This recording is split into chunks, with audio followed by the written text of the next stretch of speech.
नाही मी आता ताबडतोब आता लोक ह्याच्यामध्ये आहेत का काय त्या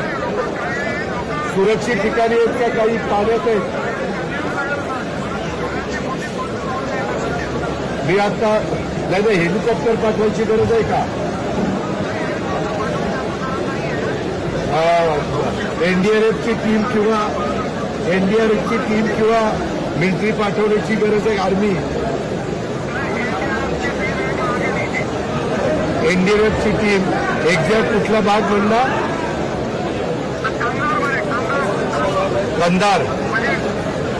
कंधार मध्ये परिसरामध्ये कंधार मध्ये ना मी डिटेल्स घेतो कंधार मध्ये ठीक आहे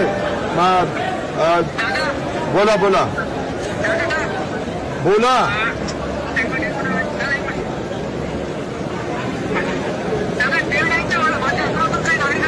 नाही हवामान खात्याने अंदाजच व्यक्त केलेला होता की पाऊस मोठ्या प्रमाणावर 4-5 दिवस पडेल आता सगळीकडे सुरू झालेला आहे आम्हाला काळजी आम्ही आधीच सगळ्यांना अलर्ट केलेला आहे परंतु आता प्रतापराव चिखलीकर साहेबांनी जे काही लक्षात आणून दिले किंवा मला तिथलं सगळं एकंदरीत पाण्याची परिस्थिती आणि लोकांची अडचण सांगितलेली ती मी ताबडतोब आता यंत्रणेला सांगतो आणि तिथं कसं आपल्याला सगळ्या प्रकारची मदत करता येईल या पद्धतीचं काम करतो सर्वांनी काळजी घ्या त्याच्यामध्ये पुन्हा तुम्हाला संसार उभे करण्याच्या करता आम्ही सर्वस्व पणाला लावू हे शब्द मी या निमित्तानं देतो